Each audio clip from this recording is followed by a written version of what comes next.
भारतात 17व्या शतकात बांधलेली एक समाधी आहे, जिच्या आत एक अविस्मरणीय असं रहस्य दडलंय.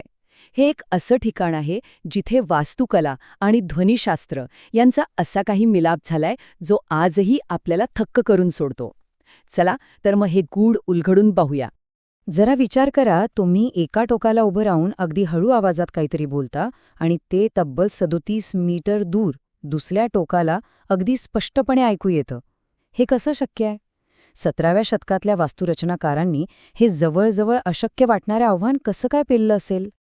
आणि ही आहे ती भव्य वास्तू, विजापूरचा गोलघुमट. फक्त बाहेरून तिचा तो प्रचंड आकार बघितला तरी आपण अचंबित होतो. पण या विशाल भिंतींच्या आत जे ध्वनिशास्त्रीय आश्चर्य दडले ना, ते या बाह्यरूपापेक्षाही कित्येक पटींनी जास्त प्रभावी आहे. विचार करा, जर तिथे पूर्ण शांतता असेल तर एक साधा आवाज, अगदी टाळीचा आवाज जरी घेतला तरी तो तब्बल 11 पेक्षा जास्त वेळा घुमतो. हा फक्त एक साधा प्रतिध्वनी नाहीये, तर आवाजाचा एक अद्भुत खेळ आहे, जो या वास्तूचं रहस्य आणखीनच वाढवतो. पण इतकं अद्भुत स्मारक कोणी बांधलं आणि का बांधलं? ह्या प्रश्नाचं उत्तर एका महत्वाकांक्षी सुलतानाच्या दूरदृष्टीत लपलेलं आहे. चला, इतिहासाची पानं जरा चाळून बघूया. हे आहेत विजापूरचे 7वे सुलतान मोहम्मद आदिलशाह. त्यांची एकच जबरदस्त इच्छा होती, एक असा वारसा मागे सोडून जायचा जो फक्त मोठा नसेल तर येणाऱ्या प्रत्येक पिढीसाठी एक अविस्मरणीय अनुभव असेल. ही टाईमलाईन म्हणजे फक्त काही तारखा नाहीत, तर एका सुलतानाची आयुष्यभराची मेहनत आहे. म्हणजे बघा, वयाच्या अवघ्या 15व्या वर्षी सिंहासनावर बसल्यापासून ते त्यांच्या मृत्यूपर्यंत जवळजवळ 30 वर्ष त्यांचं स्वप्न या समाधीच्या रूपात साकार होत होतं. गंमत म्हणजे सुलतानाची प्रेरणा त्याच्या वडिलांच्याच समाधीतून आली होती. ती होती इब्राहिम रौजा, जी तिच्या नाजूक सुंदर कलाकुसरीसाठी ओळखली जाते. पण मोहम्मद आदिलशाह यांना सजावट किंवा नक्षीकाम नको होतं. त्यांना फक्त आणि फक्त अवाढव्य आकार आणि भव्यतेच्या जोरावर वडिलांना मागे टाकायचं होतं. तर हे का बांधलं हे तर कळालं. आता लक्ष देऊया कसं यावर. म्हणजे या वास्तूची अशी कोणती खास वैशिष्ट्ये आहेत ज्यामुळे तो अद्भुत ध्वनी निर्माण होतो? चला पाहूया. हे आकडे पाहिले की थक्क व्हायला होतं. 51 मीटर उंची म्हणजे साधारणपणे एक 15 मजली इमारत डोळ्यासमोर आणा, आणि 44 मीटर व्यासाचा घुमट. ही कल्पनाच अविश्वसनीय वाटते, नाही का? आणि ह्या वास्तूचं महत्त्व जागतिक पातळीवरचे. त्या काळात फक्त रोममधला सेंट पीटर्स बॅसिलिकाचा घुमटच यापेक्षा मोठा होता. पण सगळ्यात मोठी आणि आश्चर्याची गोष्ट म्हणजे हा अजस्त्र घुमट कोणत्याही खांबांच्या आधाराशिवाय उभा आहे. हेच तर खरं इंजिनिअरिंगचं यश आहे.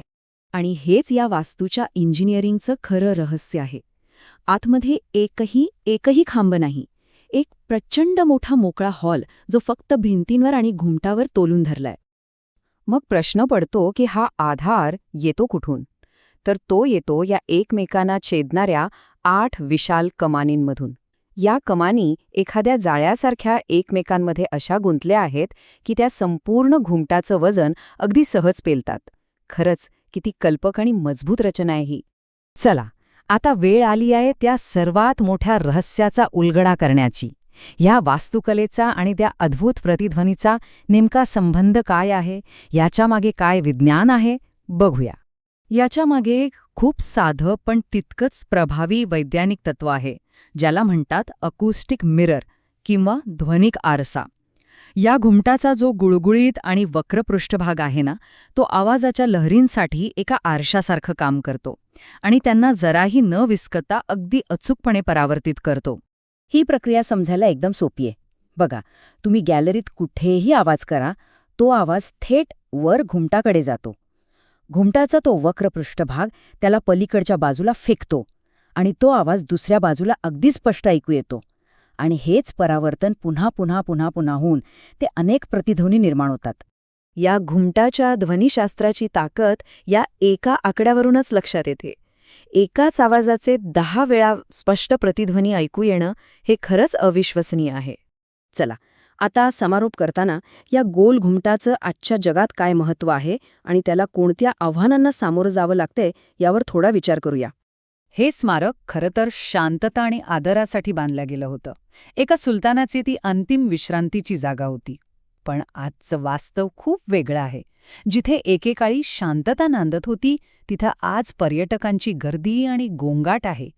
एका आधुनिक पर्यटकाचा अनुभव तर हेच सांगतो. ते म्हणतात, आम्ही घुमटातून बाहेर पडलो, त्याचवेळी अतिउत्साही गर्दी आत शिरून ओरडू लागली.